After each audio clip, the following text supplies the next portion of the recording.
Namaste everyone. I'm Deepa SV, who is working as Assistant Professor in Department of Sociology at Government First Grade College, Yelahanka, Bengaluru. Today we are going to try to understand the paper or the course Sociology of Food Culture under NEP 2020 scheme, which is an open elective course for fourth semester BCom and BBA students from the academic year 2022-23. ಆಹಾರ ಸಂಸ್ಕೃತಿಯ ಸಮಾಜಶಾಸ್ತ್ರ ಇದು ಸಮಾಜಶಾಸ್ತ್ರ ವಿಭಾಗದಿಂದ 4ನೇ ಸೆಮಿಸ್ಟರ್ನ ಬಿ.ಕಾಮ್ ಮತ್ತು ಬಿ.ಬಿ.ಎ ವಿದ್ಯಾರ್ಥಿಗಳಿಗಾಗಿ ನಾವು ಕೊಡ್ತಾ ಇರುವಂತಹ ಒಂದು ಓಪನ್ ಎಲೆಕ್ಟಿವ್ ಕೋರ್ಸ್ ಆಗಿರುವಂಥದ್ದು ಮುಕ್ತ ಆಯ್ಕೆ ವಿಷಯ. ಈ ಒಂದು ವಿಷಯದಲ್ಲಿ ನಾವು ಇಡೀ ಸೆಮಿಸ್ಟರ್ನಲ್ಲಿ ಏನೆಲ್ಲವನ್ನು ಅಧ್ಯಯನ ಮಾಡ್ತೇವೆ ಅನ್ನೋದನ್ನು ಅರ್ಥ ಮಾಡ್ಕೊಳ್ಬೇಕಾಗಿರುವಂಥದ್ದು ಬಹಳ ಇಂಪಾರ್ಟೆಂಟ್ ಆಗ್ತಾ ಹೋಗುತ್ತೆ. Dear students, food is most important in anyone's life. Understanding this food from sociological background is more important in achieving many things. ಆಹಾರ ಅನ್ನುವಂಥದ್ದು ಯಾವುದೇ ಒಬ್ಬ ವ್ಯಕ್ತಿಯ ಜೀವನದಲ್ಲಿ ಬಹಳ ಪ್ರಮುಖವಾದಂಥದ್ದು. ಈ ಒಂದು ಆಹಾರದ ಬಗ್ಗೆ ಸಮಾಜಶಾಸ್ತ್ರೀಯ ಹಿನ್ನೆಲೆಯಲ್ಲಿ ಅದನ್ನು ಅರ್ಥ ಮಾಡ್ಕೊಳ್ತಾ ಹೋದಾಗ ಅನೇಕ ವಿಷಯಗಳನ್ನು ನಾವು ಅರ್ಥ ಮಾಡ್ಕೊಳ್ಳೋದಕ್ಕೆ ಪ್ರಯತ್ನ ಮಾಡ್ತಾ ಬರ್ಬೋದು. ಯಾಕೆಂದರೆ ಇವತ್ತು ಆಹಾರ ಅನ್ನುವಂಥದ್ದು ಕೇವಲ ಸೇವನೆಗಾಗಿ ಅಲ್ಲ, ಅದು ವಿಭಿನ್ನ ರೂಪಗಳನ್ನು ಪಡ್ಕೊಂಡಿರುವಂಥದ್ದು. Food has taken a different connotations today. The course outcomes of this particular course is to appreciate the complex relations between food, individual, and society. As I told you, food is most important thing in anyone's life, that is for individual, and for the survival of an individual, food is also important. For the if the individual is surviving, society is surviving. So we need to understand the complex relationship between these three aspects, that is food, individual, and society. ಆಹಾರ ಅನ್ನುವಂಥದ್ದು ಯಾವುದೇ ಒಬ್ಬ ವ್ಯಕ್ತಿಯ ಒಂದು ಸರ್ವೈವಲ್ಗೆ ತುಂಬ important ಆಗಿರುವಂಥದ್ದು. ಯಾವಾಗ ವ್ಯಕ್ತಿ ಸರ್ವೈವ್ ಆಗ್ತಾನೋ ಆಗ ಸಮಾಜ ಸಹ ಮುಂದುವರಿಯೋದಕ್ಕೆ ಸಾಧ್ಯ ಆಗುತ್ತೆ. ಹಾಗಾಗಿ ಈ 3 ಅಂಶಗಳು ಆಹಾರ, ವ್ಯಕ್ತಿ ಮತ್ತು ಸಮಾಜ ಬಹಳ ಸಂಕೀರ್ಣತೆಯಿಂದ ಕೂಡಿರುವಂತಹ ಒಂದು ಅಂಶಗಳಾಗಿರುವಂಥದ್ದು. ಈ ಸಂಕೀರ್ಣತೆಯಿಂದ ಕೂಡಿದಂತಹ ಸಂಬಂಧವನ್ನು ಅರ್ಥ ಮಾಡ್ಕೊಳ್ಳುವಂಥದ್ದು ಇದರ ಒಂದು ಮೊಟ್ಟ ಮೊದಲನೇ ಔಟ್ಕಮ್ ಆಗಿರುವಂಥದ್ದು.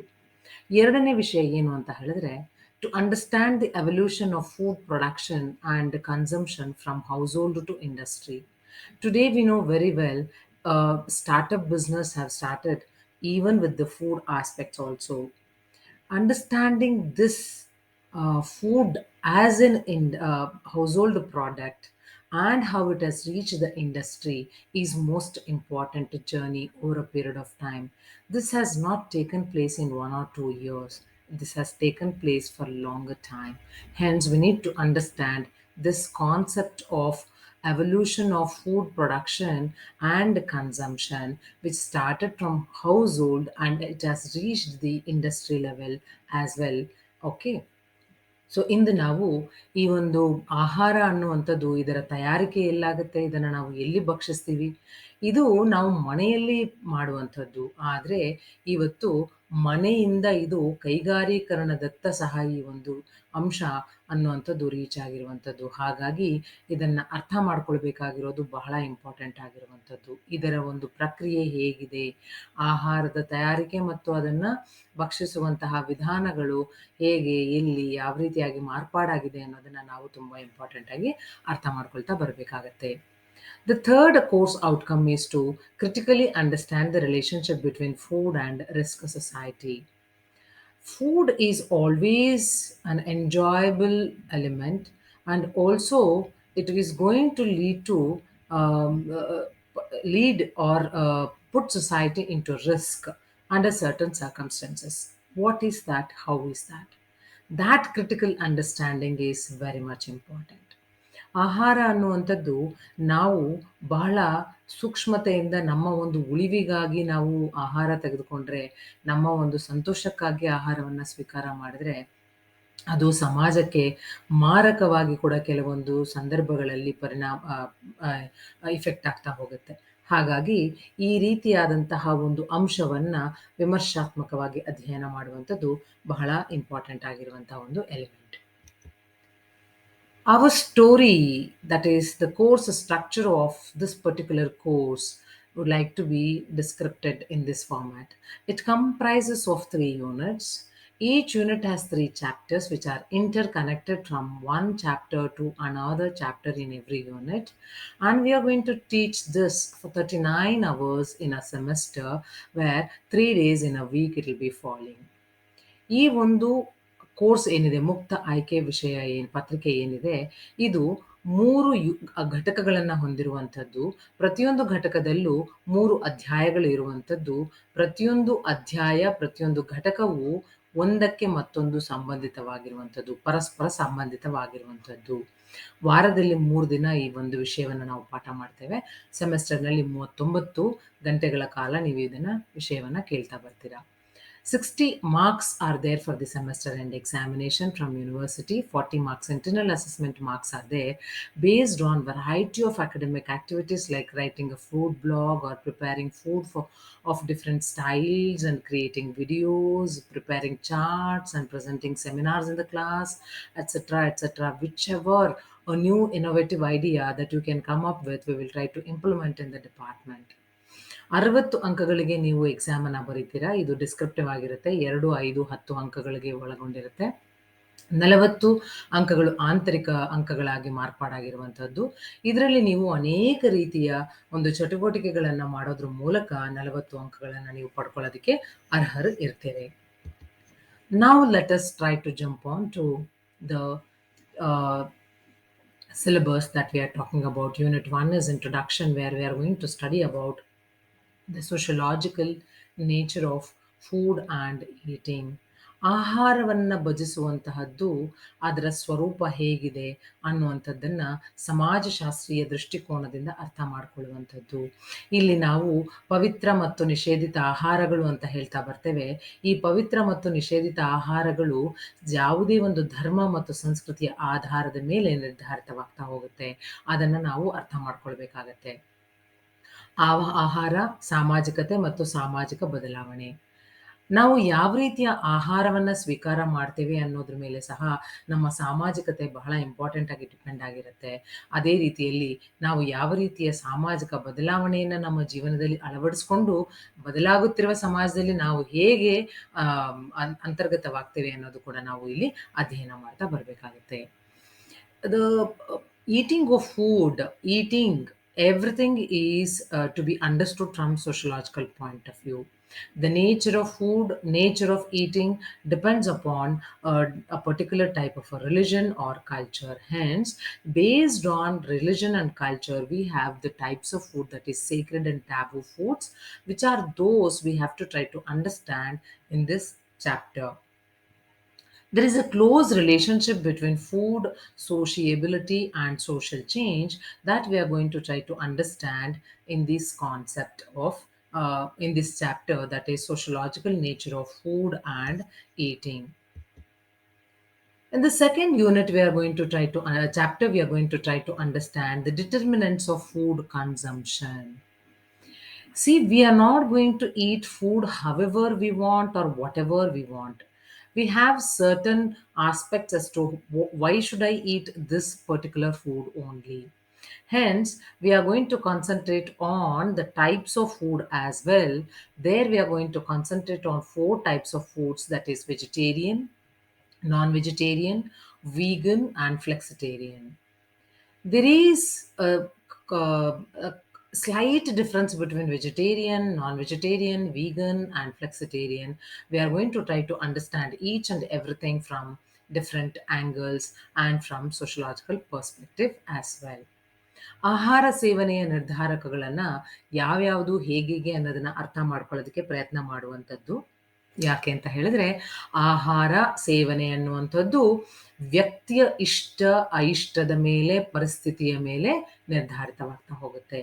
ಹಾಗಾಗಿ ಅದು ಯಾವುದು, ಏನು, ಹೇಗೆ ಅನ್ನೋದನ್ನ ಈ ಒಂದು ಚಾಪ್ಟರ್ನಲ್ಲಿ ಅರ್ಥ ಮಾಡ್ಕೊಳ್ತಾ ಹೋಗ್ತೇವೆ.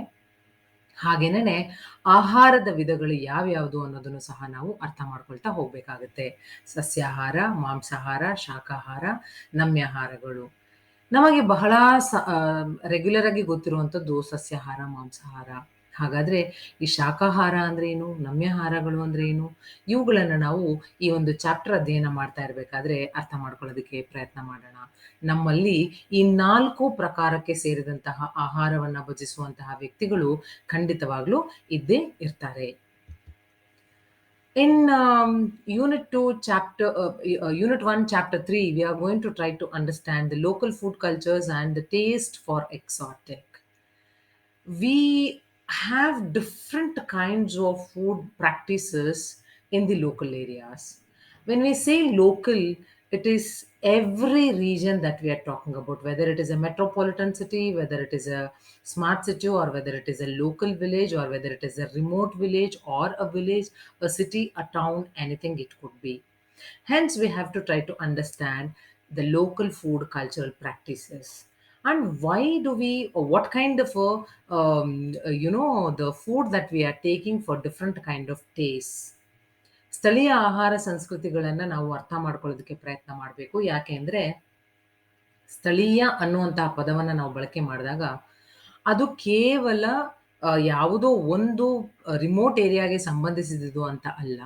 ಇದು ಅನೇಕ ವಿಷಯಗಳನ್ನ, ಅನೇಕ ಪ್ರಾದೇಶಿಕತೆಗಳನ್ನ ಒಳಗೊಂಡಿರುವಂಥದ್ದು.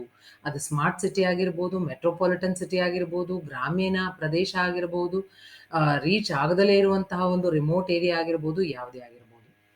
ನಾವು ಆಹಾರವನ್ನ ಯಾವೆಲ್ಲ ರುಚಿಗಳಿಗಾಗಿ ನಾವು ಭಜಿಸ್ತೇವೆ ಅನ್ನೋದನ್ನ ನಾವು ಇಲ್ಲಿ ಅರ್ಥ ಮಾಡ್ಕೊಳ್ತಾ ಬರಬೇಕಾಗತ್ತೆ. In Unit 2, we are going to try to understand how the food has started its journey from domestic to industry. ಗೃಹ ಬಳಕೆಯಿಂದ ಉದ್ಯಮಕ್ಕೆ ಆಹಾರ ಹೇಗೆ ತನ್ನ ಒಂದು ಪ್ರಯಾಣವನ್ನು ಮಾಡಿದೆ ಅನ್ನುವಂಥದ್ದನ್ನು ನಾವು ಈ ಯೂನಿಟ್ 2ನಲ್ಲಿ ಕಂಪ್ಲೀಟ್ಲಿ ಸ್ಟಡಿ ಮಾಡ್ತಾ ಬರ್ತೇವೆ. ಅದರಲ್ಲಿ 4ನೇ ಚಾಪ್ಟರ್ನಲ್ಲಿ ನಾವು ಅಧ್ಯಯನ ಮಾಡುವಂಥದ್ದು ಆಹಾರ ಉತ್ಪಾದನೆ ಎನ್ನುವಂಥದ್ದು ಮತ್ತು ವಿತರಣೆ ಎನ್ನುವಂಥದ್ದು ಹೇಗೆ ಕೈಗಾರೀಕರಣದತ್ತ ಸಾಗಿದೆ. How the industrialization of food production and distribution has taken place, we will try to understand. In the beginning only I told you that food has reached from household to industry, is it not? So ನಾವು ಮನೆಯಲ್ಲಿ ಮಾಡ್ತಾ ಇದ್ದಂತಹ ಆಹಾರ ಇವತ್ತು ಕೈಗಾರಿಕೆಗೆ ಯಾಕೆ reach ಆಗಿದೆ, ಕಾರಣಗಳು ಏನು, ಅದನ್ನ ಹೇಗೆ ನಾವು ಬಿಸ್ನೆಸ್ ಆಗಿ ಮಾಡ್ಕೊಳ್ಬಹುದು ಅನ್ನೋದನ್ನು ಸಹ ನಾವು ಇಲ್ಲಿ ಅರ್ಥ ಮಾಡ್ಕೊಳ್ಳೋದಕ್ಕೆ ಪ್ರಯತ್ನ ಮಾಡುವಂಥದ್ದು. ಚಾಪ್ಟರ್ 5ನಲ್ಲಿ ನಾವು ಅಧ್ಯಯನ ಮಾಡುವಂಥದ್ದು ಇವಾಗ ಹೌಸ್‌ಹೋಲ್ಡಿಂದ ಗೃಹ ಬಳಕೆಯಿಂದ ನಾವು ಕೈಗಾರಿಕೆಗಳತ್ತ ಸಾಗಿದೆ ಅಂತ ಹೇಳಿದ್ರೆ, ಈ ಕೈಗಾರಿಕೆಯತ್ತ ಹೇಗೆ ಸಾಗಿದೆ ಅನ್ನೋದನ್ನ ನಾವು ಅರ್ಥ ಮಾಡ್ಕೊಳ್ಬೇಕು ಅಂತ ಹೇಳಿದ್ರೆ, we have to try to understand the concept of the hotels, restaurants and the catering sectors. ಹೋಟೆಲ್‌ಗಳು, ಉಪಹಾರ ಗೃಹಗಳು ಮತ್ತು ಊಟೋಪಚಾರ ಅಥವಾ ಆಹಾರವನ್ನು ಒದಗಿಸುವಂತಹ ವಲಯ ಯಾವ ರೀತಿಯಾಗಿ ಕಾರ್ಯವನ್ನು ನಿರ್ವಹಣೆ ಮಾಡ್ತಾ ಇದೆ ಅನ್ನುವಂಥದ್ದನ್ನ ನಾವು ಇಲ್ಲಿ ಅರ್ಥ ಮಾಡ್ಕೊಳ್ಳೋದು ಬಹಳ ಇಂಪಾರ್ಟೆಂಟ್ ಆಗ್ತಾ ಬರುತ್ತೆ. ಒಂದು ಕಾಲದಲ್ಲಿ ಇವೆಲ್ಲವೂ ಕೂಡ ಕೇವಲ ಕಮರ್ಷಿಯಲ್ ಆಗಿ ಪ್ರಾರಂಭ ಆದಂಥದ್ದು. ಆದರೆ ಕೆಲವೊಂದು ಸಂದರ್ಭದಲ್ಲಿ ಇವು ಕೂಡ ಸಾಮಾಜಿಕ ಸೇವೆಯನ್ನ ಸಲ್ಲಿಸ್ತಾ ಇದೆ. ಅದು ಹೇಗೆ, ಏನು, ಎತ್ತ ಅನ್ನೋದನ್ನು ಸಹ ನಾವು ಇಲ್ಲಿ ಅರ್ಥ ಮಾಡ್ಕೊಳ್ಳೋದಕ್ಕೆ ಪ್ರಯತ್ನ ಮಾಡುವಂಥದ್ದು. ಸೊ ಅಂದ್ರೆ ಇಲ್ಲಿ ಫುಡ್ ಅನ್ನುವಂಥದ್ದು ಹೌಸ್‌ಹೋಲ್ಡಿಂದ ಇಂಡಸ್ಟ್ರಿಗೆ ಹೇಗೆ ತನ್ನ ಜರ್ನಿಯನ್ನ ಪ್ರಾರಂಭ ಮಾಡ್ತು, ಕಮರ್ಷಿಯಲೈಸೇಷನ್ ಇಂದ ಸೋಷಿಯಲ್ ಸರ್ವಿಸ್ ಕೂಡ ಹೇಗೆ ಕೊಡ್ತಾ ಇದೆ. ಸೊ 2 ಡಿಫರೆಂಟ್ ಆಸ್ಪೆಕ್ಟ್ಸ್ ಅನ್ನ 2 ಡಿಫರೆಂಟ್ ಆಂಗಲ್‌ನಲ್ಲಿ ಪರ್ಸ್ಪೆಕ್ಟಿವ್‌ನಲ್ಲಿ ನಾವು ಅಧ್ಯಯನ ಮಾಡಬಹುದು. Chapter 6, we are going to try to understand cooking for self pleasure. ಅಡುಗೆ ಎನ್ನುವಂಥದ್ದು ಸ್ವಯಂ ಸಂತೋಷಕ್ಕಾಗಿ ನಾವು ಹೇಗೆ ಮಾಡ್ತೇವೆ ಅನ್ನೋದನ್ನ ಕೂಡ ನಾವು ಅರ್ಥ ಮಾಡ್ಕೊಳ್ತಾ ಬರ್ಬೋದು. There are some people who are very, very diet conscious. There are some people who are very, very foodies. ಆಹಾರ ಅಂತಂದ್ರೇನೆ ಸಾಕು ಅವ್ರಿಗೆ ಅನೇಕ ರೀತಿಯ ಕನಸುಗಳು, ಅನೇಕ ರೀತಿಯ ಒಂದು ಟೇಸ್ಟ್‌ಗಳು ಬಾಯಿನಲ್ಲಿ ಬರ್ತಾ ಹೋಗುತ್ತೆ. ಇವೆಲ್ಲವೂ ಹೇಗೆ, ಏನು ಅನ್ನುವಂಥದ್ದನ್ನ ನಾವು ಈ ಚಾಪ್ಟರ್‌ನಲ್ಲಿ ಅರ್ಥ ಮಾಡ್ಕೊಳ್ತಾ ಬರ್ತೇವೆ. ಮುಖ್ಯವಾಗಿ ಅಡುಗೆ ಮಾಡುವಂಥದ್ದು ಸ್ವಯಂ ಸಂತೋಷಕ್ಕಾಗಿ ಏಕೆ, ಹೇಗೆ ಅನ್ನೋದನ್ನ ಇಲ್ಲಿ ಅರ್ಥ ಮಾಡ್ಕೊಳ್ಬೇಕು. Cooking for self pleasure is the main concept and we are going to try to understand why we take cooking as a self pleasure, because cooking is not pleasure for everyone. I definitely tell this. 3ನೇ ಒಂದು ಯೂನಿಟ್‌ನಲ್ಲಿ ನಾವು ಅಧ್ಯಯನ ಮಾಡುವಂಥದ್ದು food and risk society, ಆಹಾರ ಮತ್ತು ಅಪಾಯದ ಸಮಾಜ. ಆಹಾರ ಅನ್ನುವಂಥದ್ದು ನಾವು ಸಂತೋಷಕ್ಕಾಗಿ ಸ್ವೀಕಾರ ಮಾಡ್ತೇವೆ, ನಮ್ಮ ಉಳಿವಿಗಾಗಿ ಸ್ವೀಕಾರ ಮಾಡ್ತೇವೆ. ಕೆಲವು ಪರಿಸ್ಥಿತಿಗಳಲ್ಲಿ ಅದು ಸಮಾಜಕ್ಕೆ ಮಾರಕವಾಗುತ್ತೆ ಅನ್ನೋದನ್ನ ಬಿಗಿನಿಂಗಲ್ಲೇ ಹೇಳಿದೆ. ಅದನ್ನೇ ಮುಂದುವರಿಸ್ತಾ ಚಾಪ್ಟರ್ 7 ಅಲ್ಲಿ ನಾವು ಆಹಾರ ಪದ್ಧತಿ ಮತ್ತು ದೇಹ ಅನ್ನುವಂಥದ್ದನ್ನ ಕಾನ್ಸಂಟ್ರೇಟ್ ಮಾಡ್ತಾ ಸಾಮಾಜಿಕ ಗೋಚರತೆ ಮತ್ತು ಸೌಂದರ್ಯಕ್ಕಾಗಿ ಅಂದ್ರೆ ಸೋಷಿಯಲ್ ಅಪಿಯರೆನ್ಸ್ ಅಂಡ್ ಬ್ಯೂಟಿ ಆ ಒಂದು ವಿಷಯಕ್ಕಾಗಿ ನಾವು ಹೇಗೆ ಡಯಟ್ ಮಾಡ್ತೇವೆ, ಬಾಡಿಯನ್ನ ಹೇಗೆ ಮೇಂಟೈನ್ ಮಾಡ್ಕೊಳ್ತೇವೆ. It is not only aesthetic, it is also from the health conscious point of view. Hence we are going to study about this concept in this particular chapter.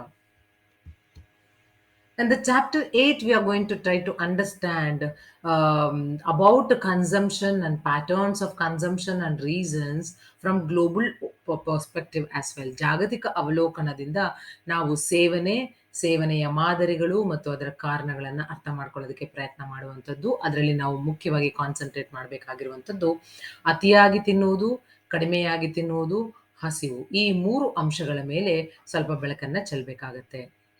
We need to try to understand the different types of the patterns, that is overeating, undereating and hunger. All these are connected, and then how they are interconnected, and how they are different from national point of view, local point of view and global point of view, we will try to understand in this chapter. The last chapter is going to talk about the genetically modified foods, organic foods, modern food practices, which as a risk factor. Genetically modified foods can be taken or not. What are the types of genetically modified foods? And then, if at all we are going to consume those GM foods, what is the impact on our body and health, that we try to understand. Also, the organic food and the modern food practices, how they are the risk factors that we have to try to concentrate, because many people think that eating organic food is very good, or people are more longing for modern food practices which may not be good. So we need to try to understand from that different perspectives or angles. ತಳೀಯವಾಗಿ ಮಾರ್ಪಡಿಸಿದ ಆಹಾರಗಳು ಯಾವ್ಯಾವುದು, ಅವುಗಳನ್ನು ನಾವು ತೆಗೆದುಕೊಂಡ್ರೆ ನಾವು face ಮಾಡುವಂತಹ ಸಮಸ್ಯೆಗಳು ಏನು, ಇವೆಲ್ಲವುಗಳನ್ನು ನಾವು ಅರ್ಥ ಮಾಡ್ಕೊಳ್ತಾ ಬರಬೇಕಾಗತ್ತೆ. ಹಾಗೇನೆ ನಾವು ಮುಂದುವರೆದು ಈ ಒಂದು ಸಾವಯವ ಅಂಶವಾಗಿ ಆಹಾರ ಹೇಗೆ, ಸಾವಯವ ಆಹಾರಗಳು, ಆಧುನಿಕ ಆಹಾರ ಪದ್ಧತಿಗಳು ಅನ್ನೋದನ್ನು ಸಹ ನಾವು ಅರ್ಥ ಮಾಡ್ಕೊಳ್ತಾ ಬರಬೇಕಾಗತ್ತೆ. ಇವುಗಳನ್ನು ನಾವು ಅಪಾಯಕಾರಿ ಅಂಶವಾಗಿ ಹೇಗೆ ಅನ್ನೋದನ್ನು ನಾವು ಇಂಪಾರ್ಟೆಂಟ್ ಆಗಿ ಕಾನ್ಸಂಟ್ರೇಟ್ ಮಾಡ್ತಾ ಬರಬೇಕಾಗತ್ತೆ. Dear students, thank you very much for listening to me all this while. I hope this course, open elective course on sociology of food culture, is more interesting when you are listening. When you come to the class, it will be more interesting depending upon your activities and depending upon your involvement in the class. Thank you very much.